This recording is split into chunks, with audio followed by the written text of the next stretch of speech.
এবং সেই প্রার্থী গুমানীগঞ্জ ইউনিয়নের প্রার্থী ছিল। গুমানীগঞ্জ ইউনিয়নের একটি দুর্গ, সেই দুর্গ থেকে আমরা বেশি ভোট দিয়েছিলাম। সংগ্রামী বন্ধুরা, কয়েকটি দুর্গ আছে, তার মধ্যে শালমারা, কোচা শহর, কামারদহ এবং গুমানীগঞ্জকে ধরা হয়।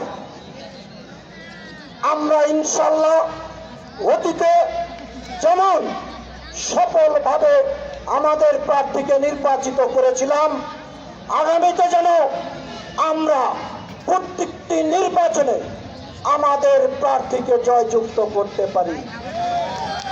সংগ্রামী বন্ধুরা, আপনাদেরকে একটি কথা বলতে চাই, সেটি হলো আপনাদের সবার জানা, শেখ মুজিব বলেছিলেন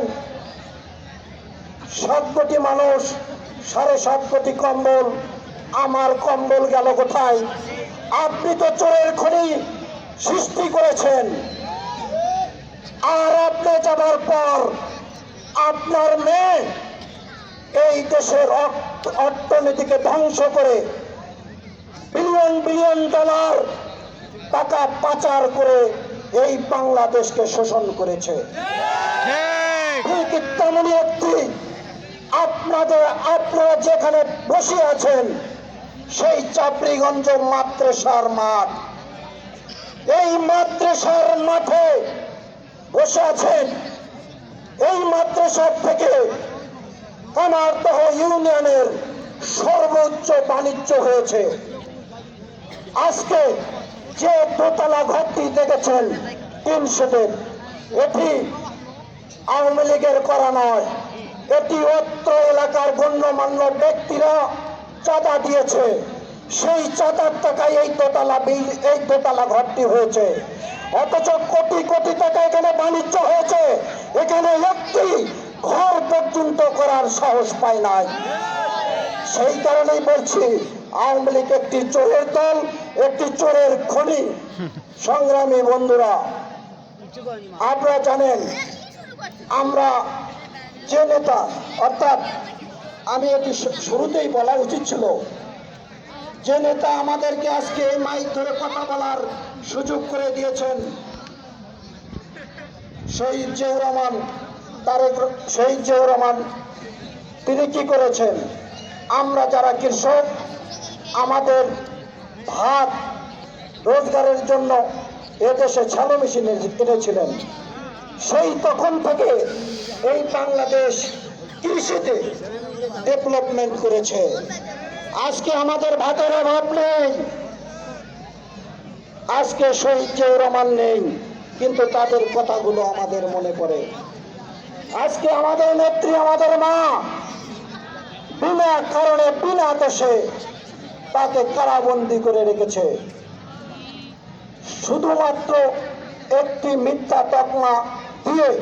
তাকে দীর্ঘদিন অসুস্থ মানুষ, অসুস্থ একজন মহিলা, তাকে কতটা হিংসা ব্যক্তি হলে এই কাজটি করতে পারে? আমাদের দলের পক্ষ থেকে বারবার বলা হয়েছিল আমাদের নেত্রীকে বিদেশে চিকিৎসা করার সুযোগ দেওয়া হোক, আওয়ামী লীগ দেয় নাই। অথচ চোর চোরটারা মনে করেন যে তাদের যদি একটু জ্বর আসে, ওনারা বিমান ভাড়া করে দেশের বাহিরে যায় চিকিৎসা করার জন্য। আপনারা এটা সবাই জানেন, আপনারা আজকে টিভির সামনে বসে থেকে সেই জিনিসগুলো দেখেন। সংগ্রামী বন্ধুরা, আমাদের আরো এক নেতা,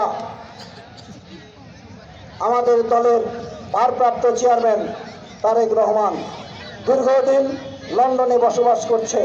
তাকে যখন বাংলাদেশের মাটি থেকে যখন বিতাড়িত করা হয়েছিল, মৃত্যুর হাত থেকে উনি বেঁচেছিলেন, ওনার হায়াত ছিল বিদায়, আলহামদুলিল্লাহ উনি আজও বেঁচে আছেন এবং আমাদের দলের নেতৃত্ব দিচ্ছেন। সংগ্রামী বন্ধুরা, আপনাদেরকে আমি আরো বলতে চাই, সেটি হচ্ছে দীর্ঘ 17টি বছর জেল জুলুম হুলিয়ার মধ্যে ছিলাম। আমরা রাতে ঘুমাইতে পারি নাই, আমরা মার্ডার মামলা খেয়েছি, আমরা বিভিন্ন মিথ্যা মামলায় জেলে থেকেছি। কলার জমি, বেগুনের জমি, অন্য অন্য ক্ষেত খামারে আমাদের রাত রয়েছে, আমাদের সেই দিন গিয়েছে। সংগ্রামী বন্ধুরা, আর আজকে আপনারা কদিন হলো শেখ হাসিনা এই দেশ থেকে আপনাদেরকে রেখে পালিয়ে গেছে, আর আপনারা এই এলাকা আপনারা আর নাই কেন? আপনারা অন্যায় করেছেন, তাই সেই ভয়ে আজকে এলাকা ছেড়ে বিভিন্ন জায়গায় আশ্রয় নিয়েছেন। আপনারা আমাদেরকে অন্যায়ভাবে হয়রানি করেছেন, সেই হয়রানির শিকার আজকে আপনারা হচ্ছেন। তবে আমরা অন্যায়মূলক কাউকে হয়রানি করছি না।